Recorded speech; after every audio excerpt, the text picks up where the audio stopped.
জীবনের প্রত্যেক মুহূর্ত আমাদের কিছু না কিছু শিক্ষা দেয়, নির্ভর করছে আমাদের দৃষ্টিভঙ্গির ওপর। যেমন নদী হলো আমার অত্যন্ত প্রিয়, নদীতে ভ্রমণ করতে আমার খুব ভালো লাগে। কি বলেন?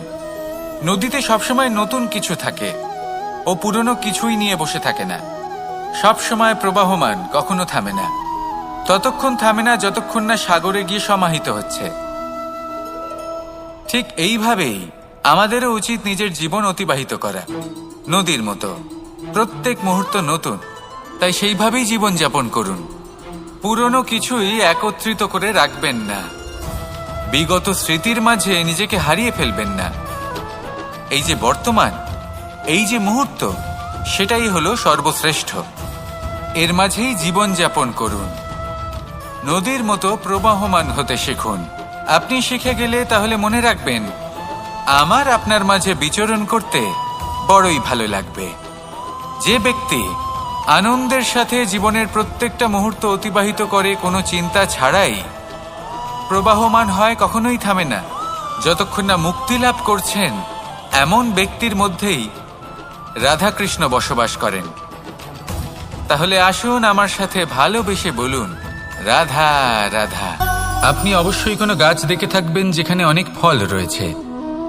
সেই গাছের ডালগুলি নিজে থেকেই নত হয়ে যায়। কেন?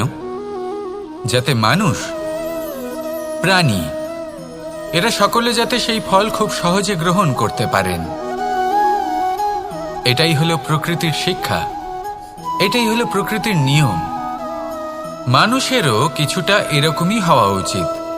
যদি আপনি সাফল্যের চরম সীমায় পৌঁছে যান, অনেক বেশি ধন অর্জন করে ফেলেন, তখন মনে রাখবেন যে আপনি যেন অহংকারী না হয়ে পড়েন। বিনম্র থাকতে হবে। সেই ধনকে ব্যবহার করতে হবে উচিত কাজের জন্য। সেই ধনের দ্বারা সমাজের মঙ্গল করা উচিত। সকল মানুষকে সাহায্য করা উচিত যাদের ধনের অভাব আছে। যদি ধনী হওয়া সত্ত্বেও আপনি ধনের সদ্ব্যবহার এই সমাজের মঙ্গলের জন্য, তার ভালোর জন্য না করেন, যদি আপনি ধন দান না করেন, তাহলে এই ধন অহংকার রূপী বিষে পরিণত হয়ে আপনাকেই নাশ করবে।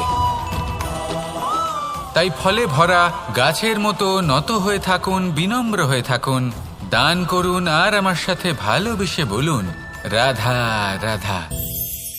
মধু কারই না পছন্দ বলুন তো? অত্যন্ত সুস্বাদু হয় এই মধু, মিষ্টি খেতে হয় এবং তা শক্তিও প্রদান করে। এবং প্রত্যেকটি মিষ্টি পদার্থের মতোই এতেও খুব তাড়াতাড়ি পিঁপড়ে ধরে যায়। অন্যদিকে যদি নুনকে দেখি, তাহলে বছরের পর বছর রাখলেও এতে পিঁপড়ে ধরে না। এবার যদি কথা বলি বন্ধুত্বের, তাহলে বন্ধুত্ব নুনের মতো হওয়া উচিত, মধুর মতো নয়। যারা সামনে এলে শুধুমাত্র মধুর মধুর কথা বলবে, পরে এতে পিঁপড়ে ধরে যাবে। এটা নুনের মতো হওয়া উচিত। প্রকৃত বন্ধু হলো সে যে সময় এলে পরে আপনার সামনে আপনার প্রকৃত সত্য তুলে ধরবে, তা সে যতই কঠিন হোক না কেন। আপনার দোষ, আপনার অপগুণ, আপনার খামতি আপনাকে বলতে পারবে, যাতে আপনি সেগুলো শুনে মেনে নিয়ে তারপর নিজেকে শুধরোতে পারেন। এটাই হলো প্রকৃত বন্ধুত্ব। কখনো নিজের জীবনের আশেপাশে মন দিয়ে দেখবেন, অনেক সময় এমন মানুষ থাকেন, অনেক বন্ধু থাকেন, যাদের দেখে আমাদের মনে হয় যে এনারা খুব কঠোর, এনাদের কথা খুব কটু। কিন্তু বেশিরভাগ এমন মানুষের মনটা যদি বুঝতে পারেন, তাহলে দেখবেন তাতে কোনো মালিন্য নেই। এনাদের মন অত্যন্ত পবিত্র হয়। যদি আপনার জীবনেও এমন কোনো ব্যক্তি থেকে থাকে, এমন বন্ধু থাকে, তাহলে তাদের আগলে রাখুন আর আমার সাথে ভালোবেসে বলুন, রাধা রাধা। এই সংসারের সবথেকে বড় সত্যি হলো জন্ম এবং মৃত্যু। কিন্তু আরো বড় একটা সত্য আছে, মিত্র এবং শত্রু, যা আমাদের সকলের জীবনে থাকে। মিত্র সে যে আমাদের সঙ্গ দেয় এবং সংসারের সবথেকে উঁচু শিখরে আমাদের নিয়ে যায়, এবং শত্রু সে যে যে কোনো মুহূর্তে যে কোনো শিখর থেকে আমাদের নিচে ফেলে দিতে পারে।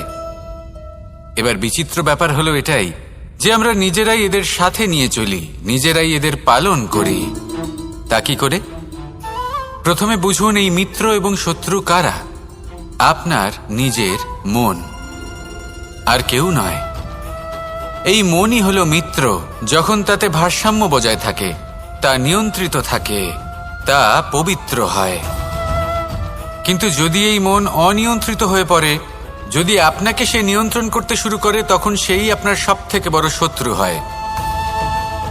সেই জন্য এই মনের ওপর নিয়ন্ত্রণ রাখতে শিখুন, এতে ভারসাম্য বজায় রাখতে শিখুন।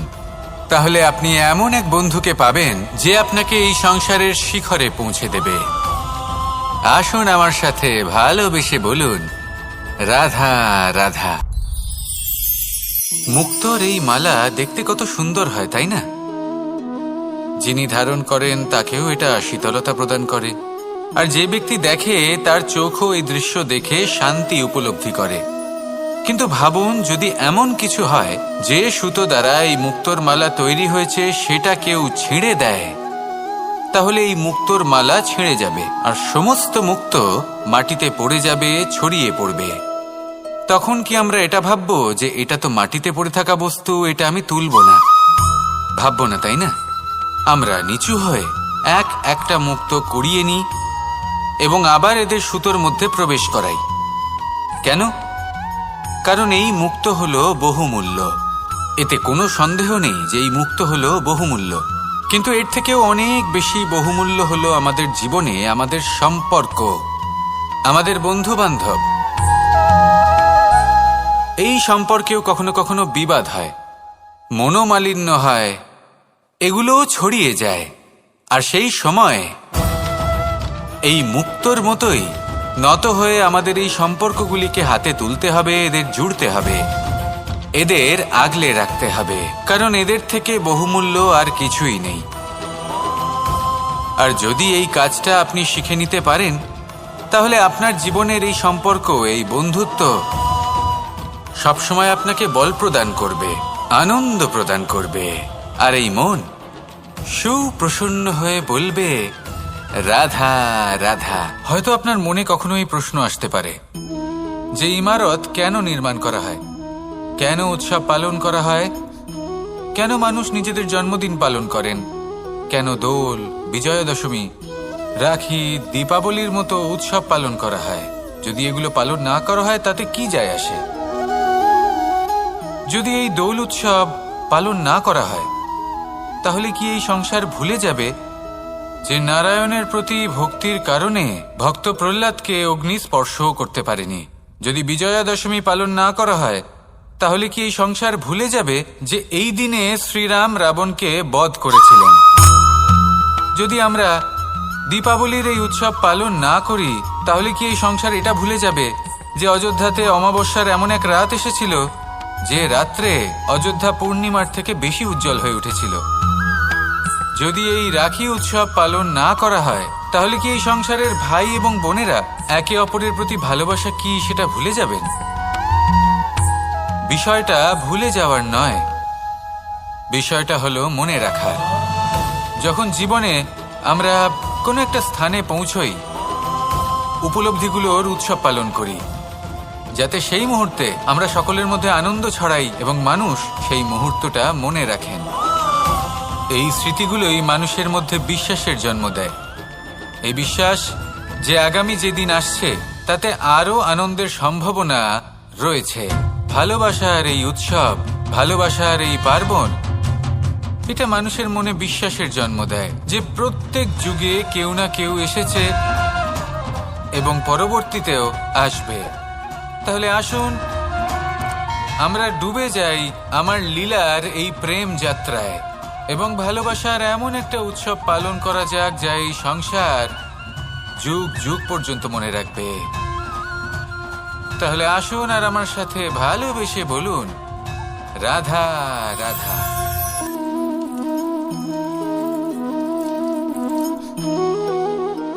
এই হলো এক আম গাছ, আর খুব যত্ন সহকারে আমি এটা বড় করেছি।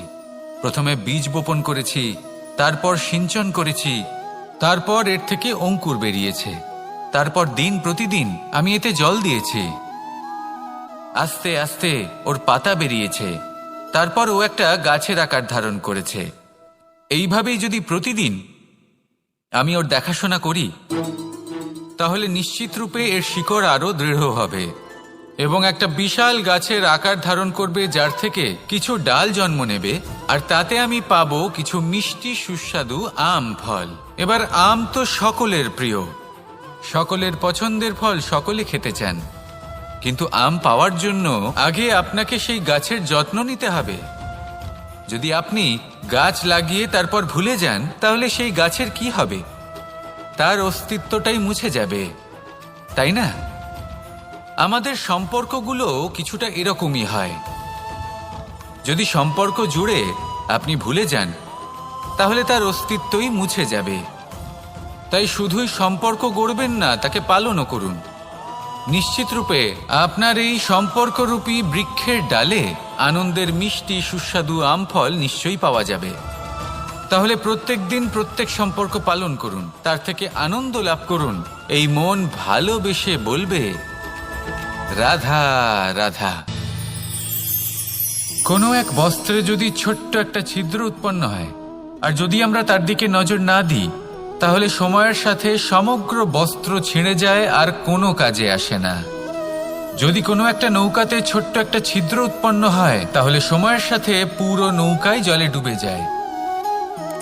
লক্ষ্যের দিকে অগ্রসর হওয়ার সময় একটা ছোট্ট ভুল আপনি যদি করে ফেলেন, তাহলে আপনাকে তা লক্ষ্যের থেকে দূরে করে দিতে পারে। এমনটা এই সম্পর্কের সাথেও হয়ে থাকে। কোনো একটা ছোট্ট কথা, একটা ছোট্ট মনোমালিন্য যদি সম্পর্কে আসে এবং সেটা না মেটানো হয়, তাহলে সেই সমগ্র সম্পর্কটা, অনেক বড় বড় সম্পর্ক ভেঙে যেতে পারে। যদি আপনার সম্পর্কে ছোট্ট একটা ছিদ্র উৎপন্ন হয়, তাহলে প্রেমের সূচ আর স্নেহের সুতো দ্বারা সেলাই করে ফেলুন, যাতে আপনার এই সম্পর্ক অটুট থাকে এবং প্রেম দ্বারা পরিপূর্ণ থাকে। আসুন আমার সাথে ভালোবেসে বলুন, রাধা রাধা। দু রকমের প্রাকৃতিক বেগ থাকে। প্রথম হলো বর্ষা। যখন এর বর্ষণ হয়, তখন মাটিকে শীতল করে নতুন ফসল ফলায়। আর দ্বিতীয় হয় পবন, যা আমাদের সর্বদা শ্বাসবায়ু প্রদান করে। অশান্ত এই মনকে শান্তি প্রদান করে, এই ক্লান্ত শরীরে স্ফূর্তি প্রদান করে। আমাদের জীবনে যত আবেগ আছে, তা হয় বর্ষার মতো হওয়া উচিত, নয় হওয়া উচিত পবনের মতো। ক্রোধ, মতভেদ, বিবাদ, এগুলো হওয়া উচিত বর্ষার মতো। অর্থাৎ কিছু সময় পরে যেন এরা নিজে থেকেই ছিন্ন ভিন্ন হয়ে চলে যায়। আর যদি পবনের মতো কোনো আবেগ থাকা উচিত, তা হলো প্রেম, যা সর্বদা শ্বাসবায়ু প্রদান করে, সবসময় সাথে থাকে। একে আমরা অনুভব করতে পারি না, কিন্তু এ আমাদের অনুভব করার জন্য প্রাণবায়ু প্রদান করে। আর যখন চক্রবাতের মতো সে ভয়ঙ্কর হয়ে ওঠে, তখন সমগ্র সংসার বদলে দেয়। এর সারমর্ম একটাই, শক্তি। মতভেদ, ক্রোধ, বিবাদের মধ্যে নেই। শক্তি যদি থাকে, তা আছে প্রেমের মধ্যে। তাই এই প্রেমকে মনের মধ্যে রাখুন আর আমার সাথে বলুন, রাধা রাধা। জীবনে দুই ধরনের আবেগ রয়েছে, যার কোনো মূল্য নেই। আমার কথার অর্থ এটা নয় যে এদের কোনো গুরুত্ব নেই। গুরুত্ব যথেষ্টই রয়েছে, শুধু এদের জন্য আপনাকে কোনো মূল্য দিতে হয় না। প্রথম আবেগ হলো আনন্দ, প্রসন্নতা। এটা আপনি যে কোনো জায়গায় খুঁজে পেতে পারেন, যদি আপনি খুঁজে পেতে চান। আপনি কোনো পুষ্পের সৌন্দর্য দেখে প্রসন্ন হতে পারেন। বায়ুর কারণে যখন একটি বৃক্ষ শিহরিত হয়, সেটা দেখে আপনি প্রসন্ন হতে পারেন। একটা ছোট্ট শিশুর কলরব শুনেও আপনি প্রসন্ন হতে পারেন। একটা ক্রন্দনরত বালককে হাসিয়ে আপনি প্রসন্ন হতে পারেন। সবকিছু আপনার ওপর নির্ভরশীল। সেখানে আরেকটি আবেগ হলো দুশ্চিন্তা।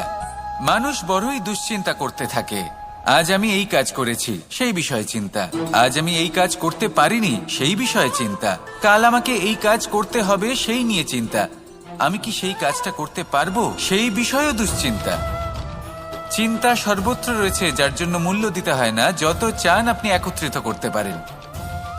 একটা গুরুত্বপূর্ণ কথা মনে রাখবেন, প্রসন্নতা জীবনের একটা নতুন সূত্রপাত। সেখানে দুশ্চিন্তা হলো জীবনের চিতার সমান। এবার এই দুটি আবেগ হলো মূল্যহীন, দুটোই আপনার সামনে আছে। কোনটা চয়ন করবেন আপনি, দুশ্চিন্তা নাকি প্রসন্নতা? সিদ্ধান্ত আপনারই। আসুন আর আমার সাথে ভালোবেসে বলুন রাধা রাধা। নন্দ বাবাও খেলার ছলে খুব বড় বড় শিক্ষা দিতেন। অনেকদিন আগেকার কথা, বাবা আমার জন্য একটা মানচিত্র নিয়ে এলেন। এটা ছিল জম্বুদ্বীপের মানচিত্র, ঠিক যেন একটা ধাঁধা, যা টুকরো টুকরো করে বিভিন্ন দিকে ছড়ানো, যেগুলোকে আমায় জুড়তে হতো। ব্যাস শুধু এটুকুই ছিল আমার কাজ। আমি বারবার প্রচেষ্টা করলাম, কিন্তু বারবার অসফলই রয়ে গেলাম।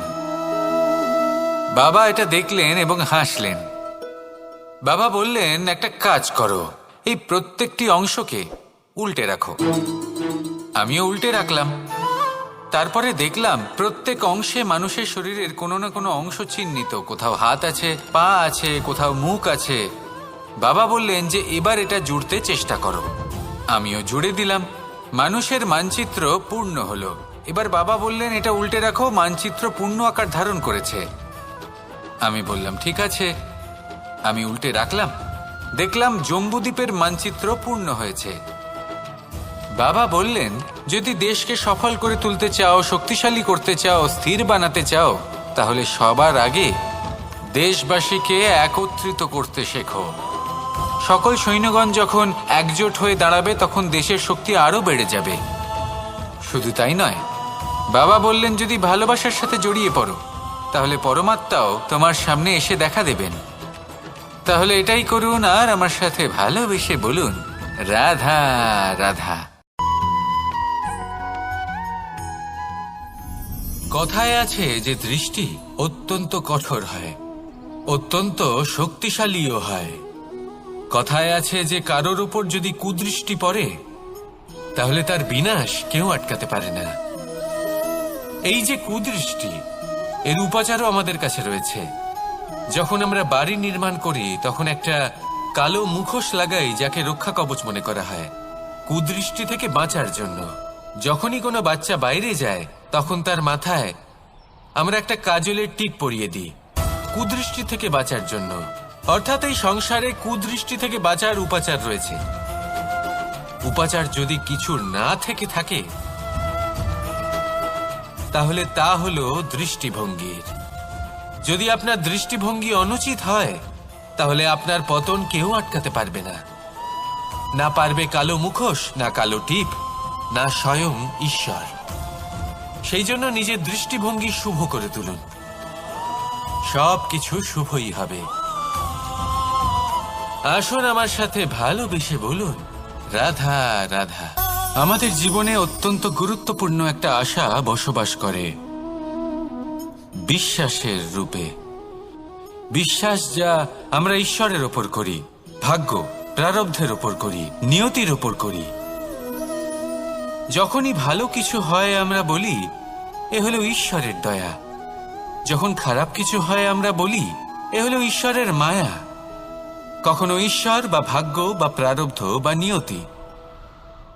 আপনি নিজে কোথায় তা কখনো ভেবেছেন? আপনি বিশ্বাস করছেন ঈশ্বরের ওপর, প্রারব্ধের ওপর, কখনো নিজের উপর করেছেন? আমি আপনাকে একটা সহজ কথা বলি, যদি আপনি ঈশ্বরের ওপর বিশ্বাস রাখেন, শুধুই ঈশ্বরের ওপর বিশ্বাস, তাহলে আপনি সেটাই পাবেন যেটা আপনার ভাগ্যে লেখা রয়েছে। কিন্তু যদি আপনি নিজের ওপর বিশ্বাস রাখেন, আত্মবিশ্বাস রাখতে শেখেন, তাহলে ঈশ্বর আর নিয়তি দুজনে মিলে আপনার ভাগ্যে সেটাই লিখবে যা আপনি চাইছেন। তাই মনে রাখবেন, সাফল্যের পথ হলো এই বিশ্বাস। নিজের আত্মবিশ্বাসকে ধরে রাখতে শিখুন, দেখবেন আত্মা প্রসন্নতায় ভরে উঠবে। তাহলে আসুন এই প্রসন্ন ভাব নিয়েই বলুন রাধা রাধা। সময় একটু একটু করে কেটে যায়, একটু একটু করে নিকটে আসে। খুব অদ্ভুত ব্যাপার। এই সময় প্রতিকূল হলেও একটু একটু করে কেটে যায়। এই সময় যদি ভালো হয়, তাহলে একটু একটু করে নিকটে আসে। অনুচিত তখনই হয় যখন আমরা নিজেদের অসফলতার জন্য সময়কে দোষ দিই। কিন্তু আসলে তেমনটা হয় না। আপনার পরিশ্রম আর প্রয়াস দ্বারাই আপনি সাফল্য লাভ করবেন, সময়ের দ্বারা নয়। যদি এই সাফল্য একটা সুন্দর ভবন হয়, তাহলে সময় হলো তার দেওয়ালের রং, যা সময়ের সাথে বদলাবে, সময়ের সাথে ফিকেও হয়ে যাবে। কিন্তু সাফল্যের এই ভবন আপনাকেই নির্মাণ করতে হবে, আপনার পরিশ্রমের ইট দ্বারা এবং প্রয়াসের চুনসুরকি দ্বারা।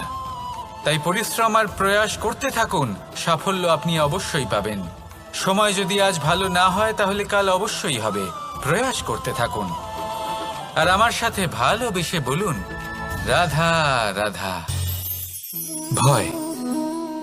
জীবনে আমরা কোন কোন বিষয়ে ভয় পাই? কোনো মানুষকে হারানোর ভয়, কোনো মানুষ কোনো সম্পর্ককে হারানোর ভয়, অর্থহানির ভয়, সময়হানির ভয়। এবার বিষয়টা হলো, এই ভয় কখনো আমাদের কোনো লাভ করে না। এটা সবসময় আমাদের পিছনে ঠেলে আর নিচু স্তরে নামিয়ে দেয়, কখনোই আমাদের উত্থানের কারণ হয় না। তাই জীবনে যদি কোনো ভয়ের কারণ থাকতেই হয়, তা শুধুই এটা যে মানুষের কথা ভাবতে ভাবতে, সম্পর্কগুলিকে হারানোর ভয়, মানুষকে হারানোর ভয়, সবার মন রাখতে রাখতে আপনি যেন নিজেকে, নিজের ভাবনা চিন্তাকে না হারিয়ে ফেলেন। যদি এরকম হয়, যদি সকলের মন রাখতে রাখতে আপনি নিজেই নিজেকে হারিয়ে ফেলেন, নিজের ভাবনা, নিজের লক্ষ্য, নিজের মন্তব্যকে হারিয়ে ফেলেন, তাহলে সংসারে যতই যাই হয়ে যাক না কেন, প্রসন্নতা লাভ করবেন না। তাই রক্ষা তাকেই করুন যে আপনাকে রক্ষা করে, আপনার মানসিকতা, আপনার ব্যক্তিত্ব, আপনার লক্ষ্যকে রক্ষা করে। আর যদি কোনো বিষয় ভীত হতে হয়, তবে আপনি যেন নিজের উদ্দেশ্যের থেকে দূরে না চলে যান। তাহলে আসুন আর আমার সাথে ভালোবেসে বলুন, রাধা রাধা। জীবনে এমন কি আছে যা আপনাকে অজান্তে শিখরে পৌঁছে দিতে পারে বা আপনার পতনও ঘটাতে পারে? সঙ্গতি। যদি আপনি কোনো শ্রেষ্ঠ ব্যক্তির সঙ্গ লাভ করেন, তাহলে তার শুভ চিন্তা, তার গুণ, তার স্বভাব আপনার মধ্যে চলে আসবে। আপনি আরো শ্রেষ্ঠ হয়ে উঠবেন। আবার সেখানেই যদি আপনি কোনো দুষ্ট ব্যক্তির সঙ্গতি লাভ করেন, কোনো খারাপ মানুষের সঙ্গতি লাভ করেন, তাহলে আপনার শুভ চিন্তা, আপনার গুণ, তা যে কখন আপনার থেকে কেড়ে নেওয়া হবে, সেটা আপনি জানতেও পারবেন না। দেখুন, এই সঙ্গতি হলো অত্যন্ত গুরুত্বপূর্ণ। এই সঙ্গতি আপনার নিয়তি নির্ধারণ করে। আপনাকে উদাহরণ দিলে, বৃষ্টির ফোঁটাকে দেখুন। যদি কোনো ফোঁটা গাছের পাতায় এসে পড়ে, তাহলে তা জীবন দান করতে পারে। যদি এমন কোনো ফোঁটা সাপের মুখে এসে পড়ে, তাহলে তা বিষে পরিণত হয়। যেমন সঙ্গ, তেমন নিয়তি। এবার দুর্ভাগ্যের বিষয় হলো এটাই যে বর্ষার ফোঁটা নির্ধারণ করতে পারে না সে কোথায় পড়তে চায়। তার নির্বাচনের ক্ষমতা নেই। কিন্তু আপনি, আপনার কাছে তো বিবেক আছে, আপনি ভাবতে পারেন, চিন্তা করতে পারেন। তাহলে আপনি ভাবুন, আপনি কি এমন সঙ্গ চান যা শ্রেষ্ঠ, নাকি এমন সঙ্গ চান যা অশুভ? নির্বাচন আপনারই। শ্রেষ্ঠ সঙ্গ বাছুন আর আমার সাথে ভালোবেসে বলুন, রাধা রাধা।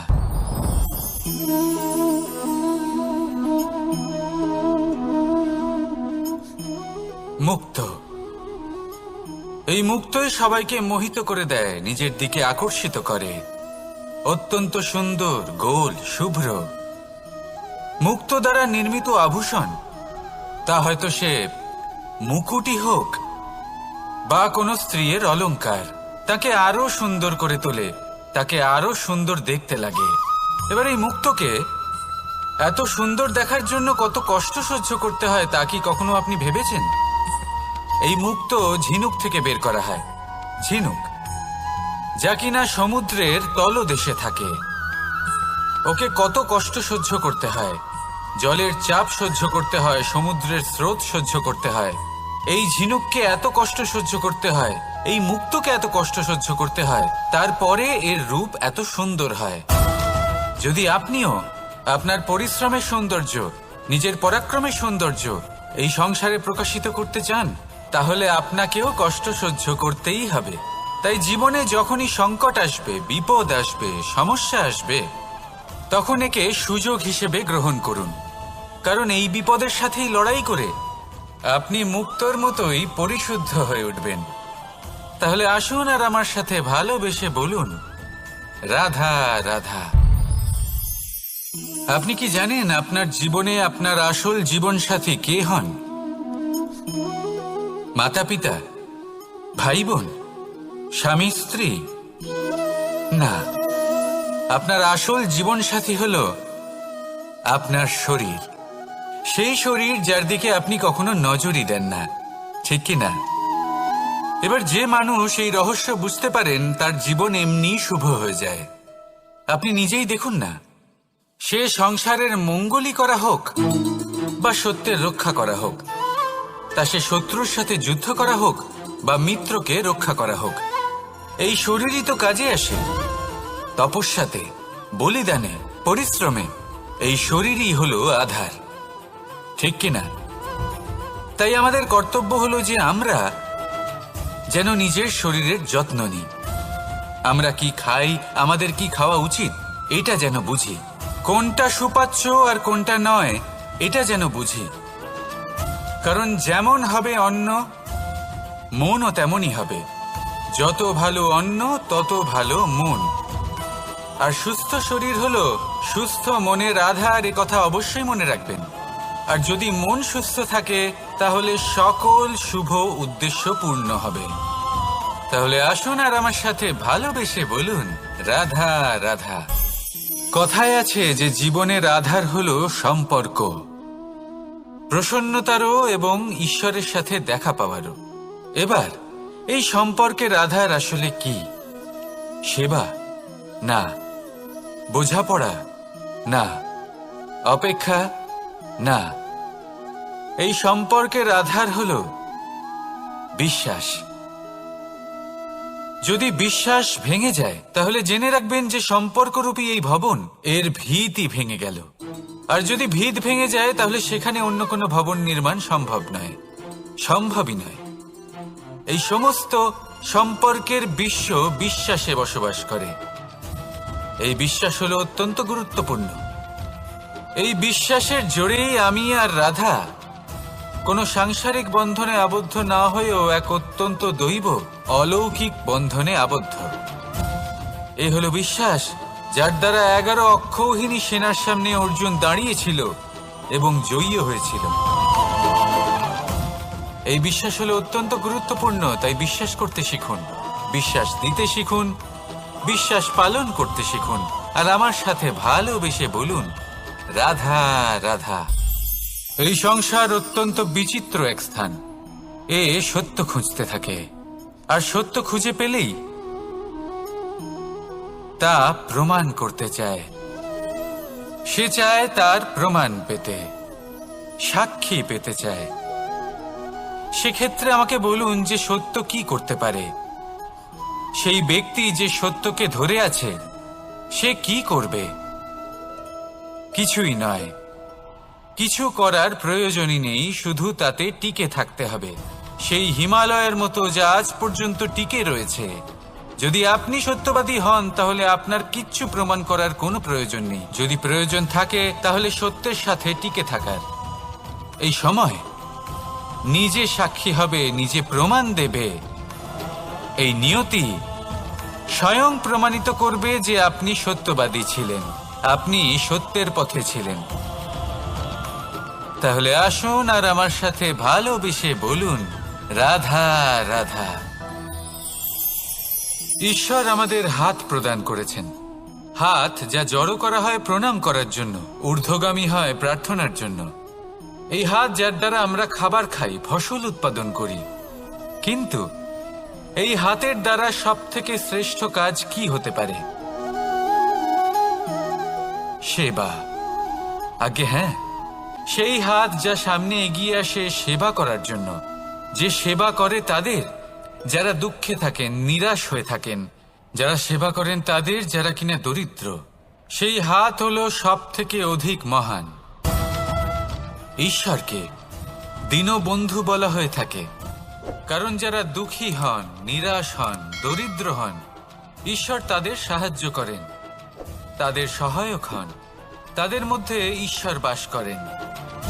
তাই আপনারা যদি এটাই করেন, যারা দুঃখে আছেন, নিরাশ হয়ে আছেন, যাদের সাহায্যের প্রয়োজন রয়েছে, যদি আপনি তাদের সাহায্য করেন, তাহলে আপনি এমন এক চৈতন্য লাভ করবেন যে আপনি তৃপ্ত হয়ে উঠবেন।